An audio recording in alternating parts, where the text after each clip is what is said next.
Thank you very much. This is the part of the evening that for someone as crazy as me to agree to do this is probably the area where I get the most out of it. You get to meet these unbelievable people who achieve unbelievable things. So it's a real honor for me, and I mean every word, to introduce to you the keynote speaker for tonight.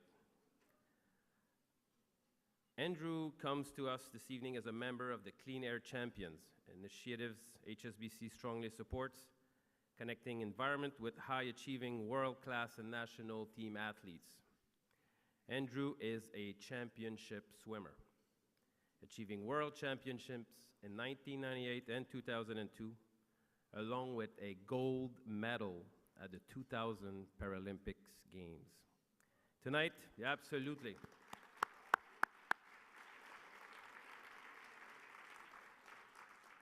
I never made it more than the C team, you know. Tonight, he will share with us how he overcame adversity and determined how he would set and achieve his goals one stroke at a time, and how you can use these tools in our own lives. He currently works with another organization HSBC is proud to support, the Toronto Blue Jays, and we're excited to bring to the podium right now Mr. Andrew Haley.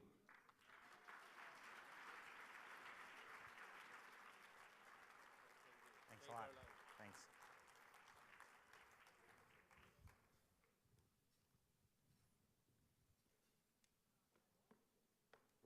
Hello. Everybody can hear me okay?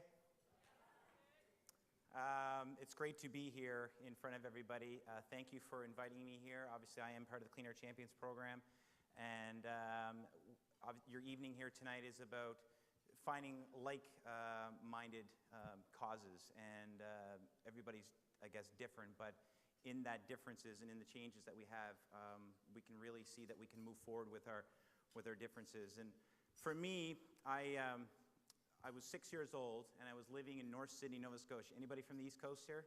Maybe originally have family? And I was playing around with my twin brother, Brett, and we were playing in the house, and I fell.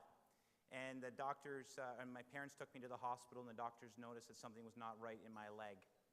They rushed me to the IWK Children's Hospital in Halifax, and after that point, they did some more tests.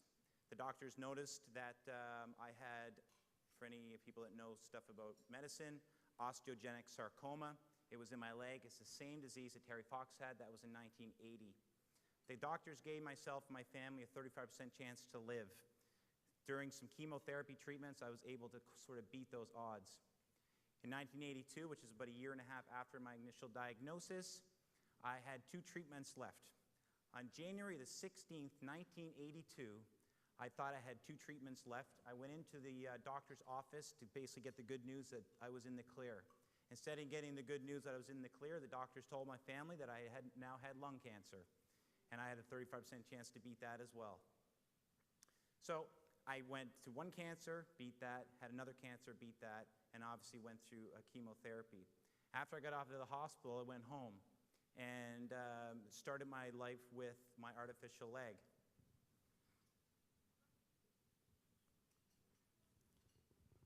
Now, later on when I get into telling you a little bit about the swimming, the flag is on there for 2 reasons. 1, I'm a proud Canadian, and 2,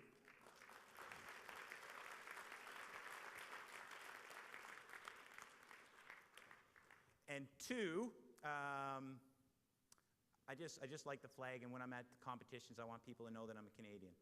So, and when I go to schools, incidentally, when I'm talking to schools and I show them my leg, and they say it's elementary, and I say, I would recommend you not getting a tattoo because I got one on my leg and it really hurt. The teachers are laughing, as you are right now, and the students have no clue. So my family, my friends, my parents' friends, teachers, the doctors were great for me. Your evening is about celebrating the diversity that we each have inside of us. And for me, having my life basically completely turned upside down, it was the same time frame as Terry Fox, when Terry Fox lost his life in the Marathon of Hope And for me, my life was turned upside down. And I had a lot of people supporting me and a lot of people that tried to get me through this.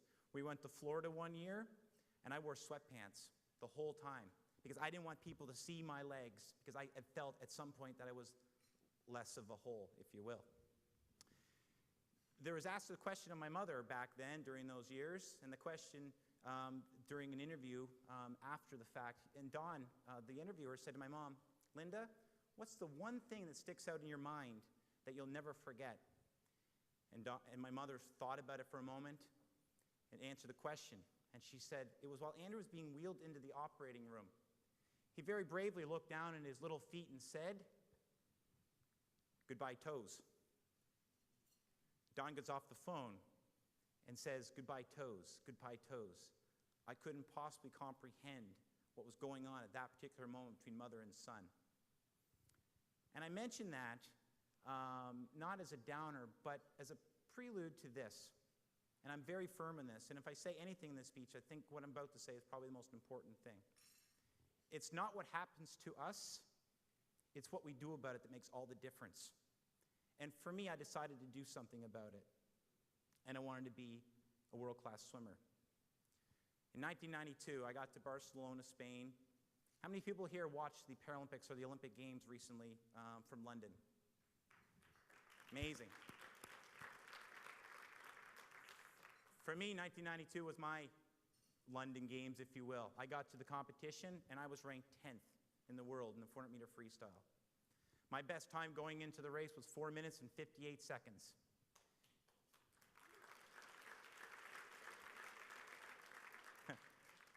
That's slow now. Might sound fast to you, but that's slow now. In heats, I was racing next to the world record holder, 2 lanes over.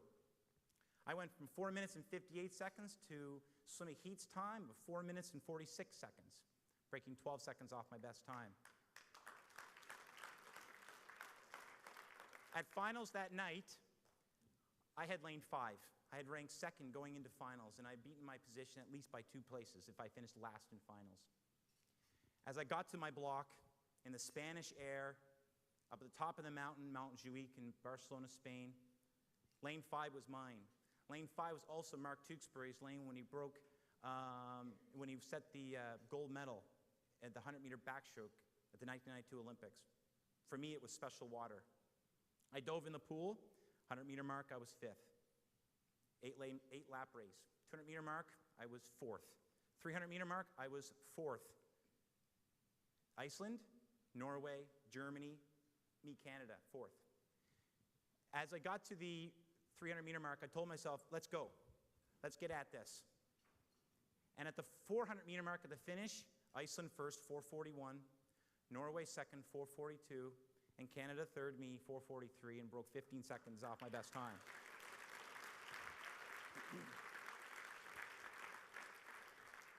Now let's bring it back to this whole evening. Because when I got home, I learned a lot. Not only had I had a medal from the Paralympics, which was amazing. Obviously, I've got a few more since then. You're going to see. There's the World Championship. We'll get into that in a moment. But I was able to learn. I was able to look at other people with disabilities. I was able to look at other people and see the ability inside of them. And the different groups we have here tonight and trying to celebrate those different groups, I was able to, almost for the first time in my life, realize that I was not alone in the world as an athlete or as a person with a disability. 2 years down the road, I got to go to the 1994 Commonwealth Games, an amazing experience in Victoria, British Columbia, to swim at the Commonwealth Games. Those games were the first time the able-bodied team allowed disabled athletes because the disabled 100-meter freestyle was part of the program. As I got ready for my race against the Australian, I was ranked 1st in the Commonwealth. Somebody came over to me and said, you know, so on and so forth. And I said, really? And they said, yeah, we have amazing news for you. What's that? If you win the race, you will get interviewed by Ron McLean. Is that all it takes? So I dove in the pool, and I won the race in front of 7,000 people in Victoria, in front of a country that was basically seeing disabled sport for the very first time. And I was able to go back to my home province of Nova Scotia, sort of a mini celebrity, if you will. It lasted about 2 days. It was nice. Didn't get anything for free, but they knew me on the bus. And I was able to do that. Now, I would ask a question. Have you ever wanted to accomplish something so bad that you would do whatever it takes to accomplish that goal?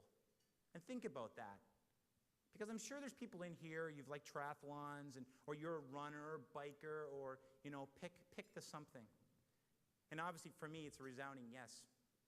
1990 was my aha moment, as I call it, because it was at 1990 World Championships in Assen, Holland, and it wasn't important for the competition. I placed 10th, and I got disqualified in a few races. It was important for what I told myself on the plane ride on the way home. And that was one day, Andrew, you're going to be world champion. You're going to do whatever it takes in order to accomplish the goal of being a world champion. And it kept me grounded, and it kept me focused, and it kept me realize that that's what I wanted to do. Some people dream of success, while others wake up and work at it. And I was one of those people who woke up and worked at it, because I firmly believe if I wasn't getting up the next day to train, one of my competitors around the world in this ultra-competitive field that I was in would be in the pool doing the job that needed to be done. So I got up and did that. The alarm would go off in the morning. I'd be like, bang, alarm goes off. Go out to the kitchen and get the blender out with the greens and the yogurt and the protein and the juice and mix that all together. Maybe have some cereal or whatnot. Go to the pool and get in the pool and get in the water and train. And then you would train maybe 9 times a week, 5,000 to 6,000 meters, sometimes higher than that, sometimes in a light workout lower than that. And I know you're probably saying, that's a lot. And it is a lot. And it's like 200 laps of a 25-meter pool. Morning in, morning out, afternoon in, afternoon out. And I had a good support network. I had a team. Who knows what team is? Who knows what team stands for? Who knows the acronym TEAM? Together, everyone achieves more. It's not just a word. And it's together, everyone achieves more, as we all are here tonight trying to achieve more, and as we were way back when I was trying to achieve more in my athletic career. So after the training and after getting out of the water and stuff like that and going back and trying to accomplish those things. A few years later, I got to 1994 as well, and that was, again, World Championships, and they were in Malta. And Malta was a great setting because I got 3 bronze medals. I didn't win the gold medals that I wanted, but something exciting happened along the way. And that something exciting that happened along the way was the fact that they asked me to swim the 100-meter butterfly in the relay. And if I had swam the 100-meter butterfly in the regular race, I would have won the bronze medal. And at that particular point, I became a butterflyer, and it changed my life. And I saw it, and I took advantage of it, and I went after it. So I came back, 1996, 2 bronze medals. That's in Athens. 1996, 2 bronze medals. One was in the 100 fly. Led it into 1998. In 1998, I got to the World Championships in Christchurch, New Zealand. And the first race that we swam was a 200 individual medley. Fly, backstroke, breaststroke, freestyle. And guess what? I broke the world record in the morning in the heats. And I was the fastest at that time. Oh, it sounds good. It sounds good because I broke the world record. And in finals, I did it again. Unfortunately, the guy from Great Britain, James Chris, went faster than I did and broke the world record better than I did. And I had to settle for silver. Didn't get that one, but I was second. Who else can say they were second in the world, right? 2 days later, October 14th, I hadn't realized until I actually saw the back of the medal.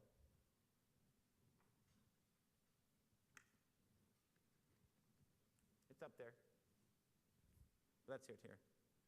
2 days later, getting ready for the race. You're behind the block, 100-meter butterfly final, because I was first going to finals, and you get your goggles on. Little staticky, and then get your cap on.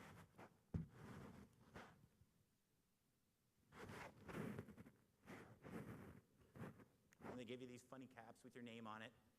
I normally say don't take any photos because I look like a complete dork right now. But that's okay. So we got in the water, and we're ready to go.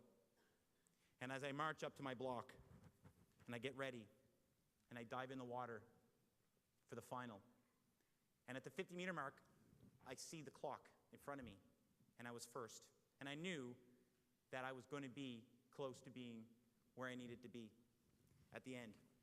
And as I touched the wall, the clock read, Andrew Haley, lane 4, Canada, and that little 1 beside it.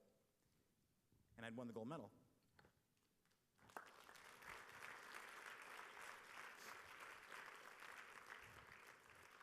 And the first thing I said to myself was, after 8 years of trying, shoveling the snow off the car, trying to put up with not going to dances, not doing all those things, because anytime I was faced with a choice about doing something, it was not what I wanted at that moment, it's what I wanted this moment.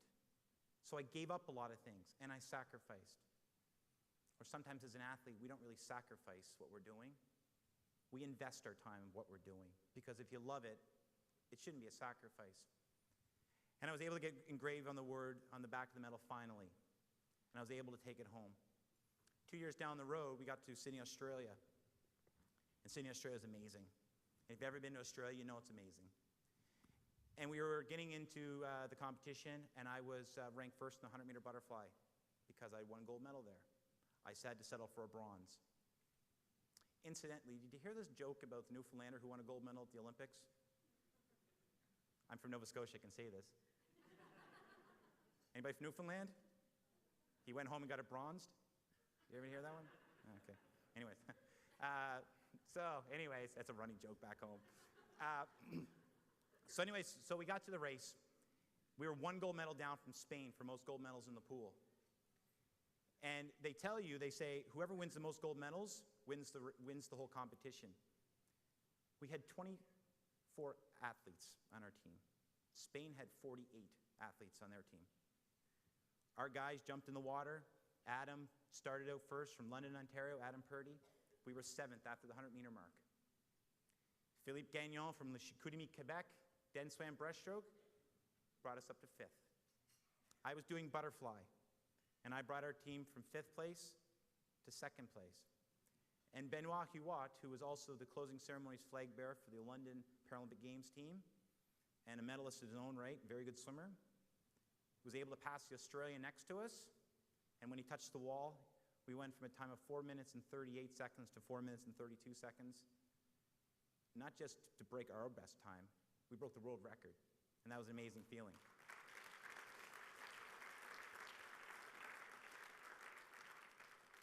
So we were tied.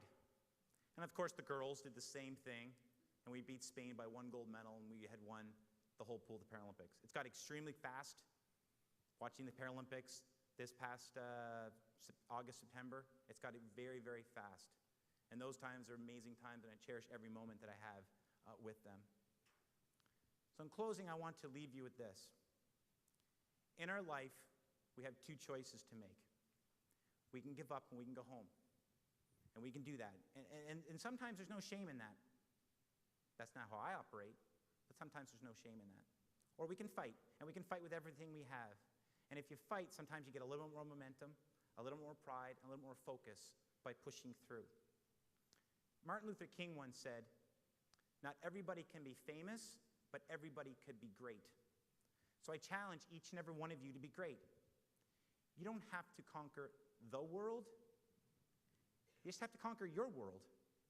And if you can conquer your world and bring it down and set goals and write it up and really focus on it and decide why you're doing it, you can accomplish anything you want in life.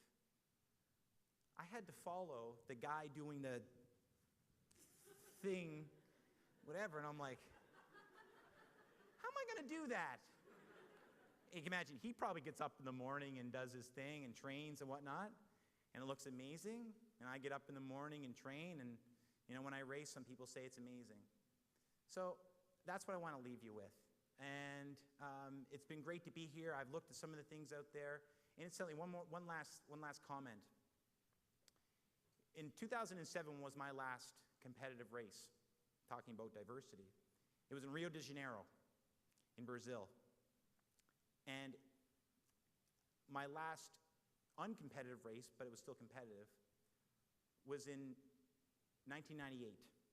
It was at an invitational in Rio December 13th, 2008. I got to the pool.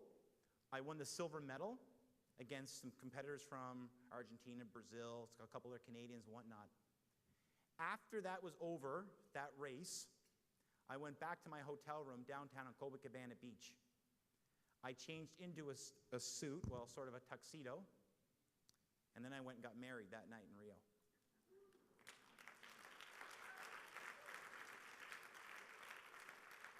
I met my wife at 2007 Parapan Games, and the Parapan Games are coming to Toronto in a few years.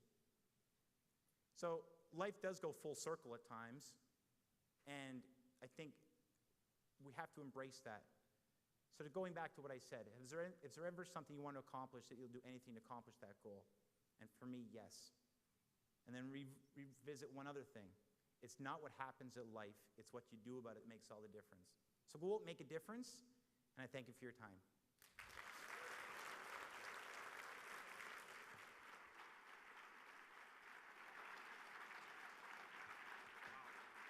Thank you very much, Andrew. Well done. Is that okay? That's fabulous. If you just want to read that. So Andrew, I don't find any words right now, in whatever languages. Thank you very much, Andrew. I think you've been inspiring. So on behalf of HSBC, I'd like to thank you very much for taking time of your busy schedule to come and inspire us like this. That's beautiful. Thank you very much. Andrew Haley, just before you go.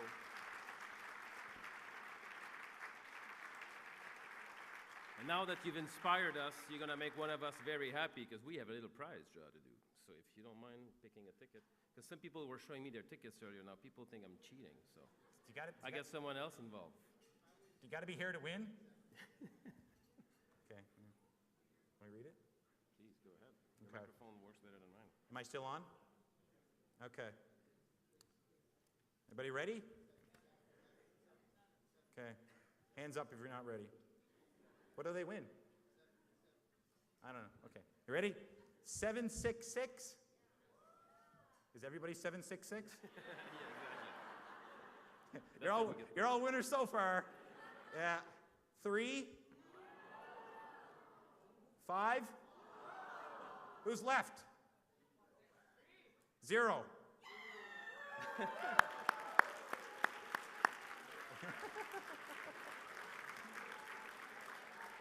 Watch this, watch this, watch this. That person's not here right now, so we're going to redraw. Okay. Thank you very much. Yeah, okay. Sure. Which chair?